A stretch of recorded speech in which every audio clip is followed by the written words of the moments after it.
Бүхэл хот улс орны өмнөд усны асуудал хүндрэлтэй байсан хэвээр байна. Энэ усны нөөцийг яаж нэмэгдүүлэх юм? Бид бүхэн гүний усынхаа хэрэгцээг яаж бууруулах юм?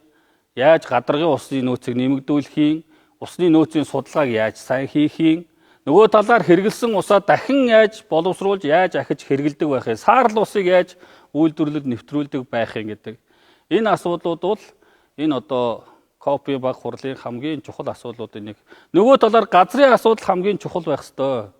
Газаргүйгээр ямар ч төсөл хөтөлбөр, ямар ч одоо мега төслүүдийг зөвлөхгүй. Бүх зүйл газар дээр болно. Тийм учраас эдийн засгийн суур асуудал усан энэ газрын асуудлыг бид бүхэн газрын үн цэнийг яаж нэмэгдүүлэх юм? Тэрэн дээр бэлчээрээ яаж зөв зохистой ашиглах юм?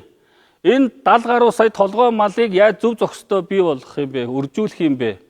Яагаад гэвэл бид бүхэн бэлчээрээ ашиглаж ээж газрын дороотлыг бууруулах ёстой. Зөв зохистой ашиглаж ээж. Тэгэхээр бид бүхэн мас сүргээ тооны хойноос биш чанарт анхаардаг, ашиг шим өндөр хүртдэг, өгдөг ийм мас сүргийг бий болгохоос өөр гарцаагүй байна.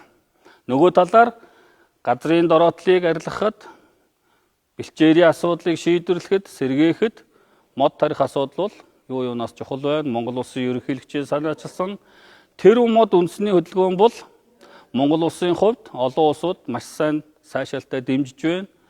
Мод тарснараа бид нар нүүр хүслийн шингээлтийг нэмэгдүүлж чадчихээн.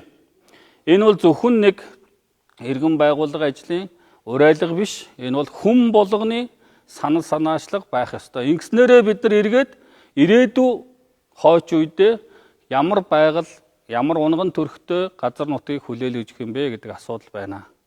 Тийм учраас энэ асуудал бол улс орон болгоны тогтвортой хөгжлийн асуудал болж байгаа юм. Энэ асуудал бол улс орны эдийн засгийн өсөлттэй холбоотой асуудал болж байгаа. Өнөөдөр дэлхийн улс орнууд эдийн засгийн хөгжлөөрөө, хүний эрхийн индексээр, авилгын индексээр өрсөлдөж байгаа. Тэгвэл цаашлаад дэлхийн улс орнууд байгаль орчинд ямар эерэг нөлөөтэй үйлдвэрлэл үйлчилгээ явуулдаг байх юм бэ? Байгаль орчиндөө ямар эерэг сөрөг нөлөө багтаа ийм үйлдвэрлэл үйлчилгээ явуулдаг улс орн байх юм бэ? Ингэснээр тухайн улс орн, тухайн орныхоо ард иргэдийн эрүүл аюулгүй байдлыг яаж хангаж чадж байгаа юм бэ гэдгээр өрсөлддөг ийм хандлага руу орж байна. Тийм учраас улс орны хөгжлийг цаашид бол байгаль орчны асуудлаар нь өрсөлдүүлдэг, хэмждэг ийм одоо чиглэл рүү асуудлыг чиглүүлэхийн тулд бас манай цөлжилтөө тэмцэх талуудын 17 дугаар баг хурлын үеэр энэ асуудал бас хөндөгдөнө гэж би хувьдаа харж байгаа. Өнөөдөр ногоон шилжилт, ногоон индексээр нь улс орнуудыг бас өрсөлдүүлдэг байя гэдэг энэ шин санал санаачлагыг бид бүхэн бас дэвшүүлэхээр бас зорилт тавин ажиллаж байна.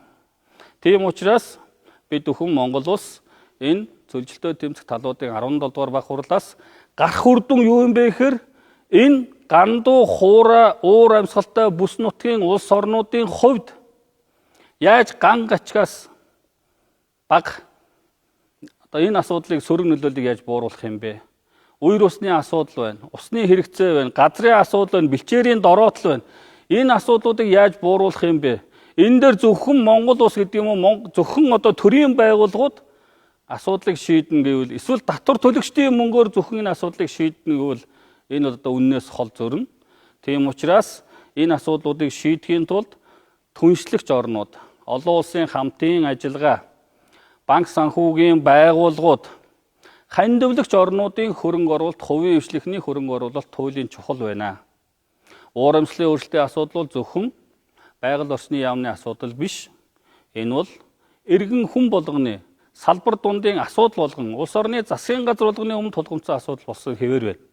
Тэр цаашлаад дэлхийн нийтийн улс орнуудын өмнө тулгымцсан асуудал болж байгаа гэдгийг хүн болгон ойлгож байна.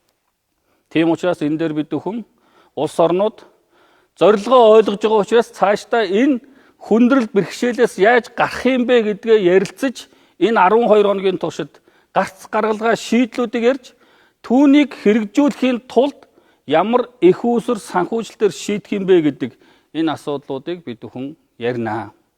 Ингэж улс орнуудыг амлалт өгүүлж манай улс орн уур амьсгалын өөрчлөлтийг бууруулахын тулд, сааруулахын тулд, бэлчээрийг сэргээхийн тулд, усны нөөцийг нэмэгдүүлэхийн тулд ийм хэмжээний санхүүжилтийг олгох ийм болцоотой байна гэдэг энэ амлалтыг авах хэрэгтэй.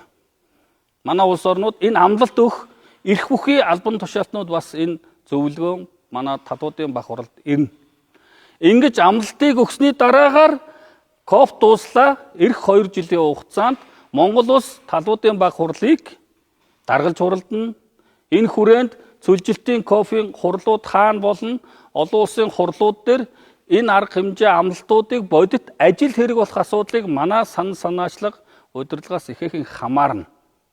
Ингэж бид нар санал санаачлагтай манлайлалтай ажиллаж чадаж гэмээр олон улсын өмнө өгсөн амлалтуудыг ажил хэрэг болох үүднээс бид өхөн тэр амлалтыг санхүүжилтээр эргээд байгаль орчиндөө сөрөг нөлөөллийг бууруулсан эерэг үр дүнтэй олон төсөл хөтөлбөрүүдийг татаж хэрэгжүүлэх нь өөрөө энэ КОП-ийн баг хурлын одоо эерэг үр дүн одоо үлдэх ач тус нь энэ юм а гэж би хувьдаа харж байгаа. Тийм учраас манай улсад хийж байгаа Улаанбаатар хотноо болгож байгаа талуудын 17 дугаар баг хурал бол үнэхээр Монгол улсын хувьд бол маш том боломж гэж харж байна.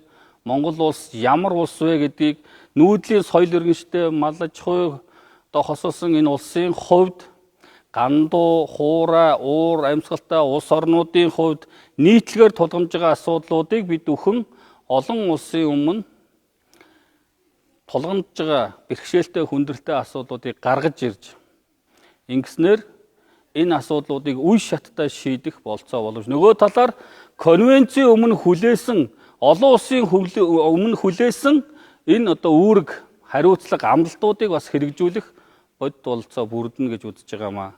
Монгол улс конвенцээр хүлээсэн үүргийнхээ хүрээнд 2030 он гэхэд бид нар нийт тусгай хамгаалалттай газар нутгийнхаа өнөөдрийн 20.8%-ийг 30% хүргэх амлалт авсан байгаа. Тэгвэл бид бүхэн бас энэ амлалтаа хэрэгжүүлэх болцоо боломжийг бас эндээс гаргаж авна гэсэн. Газар нутгаа тусгай хамгаалтын газарт авна гэдэг бол тусгай хамгаалтанд орсон газар нутгийн байгаль орчин экологийн байдал сэргдэг юм байна. Тийм учраас тэнд уул уурхай явах боломжгүй болно. Хамгаалтанд давагдана гэсэн үг. Тэнд экологийн одоо тэнцвэрт байдал хадгалагдана гэсэн үг.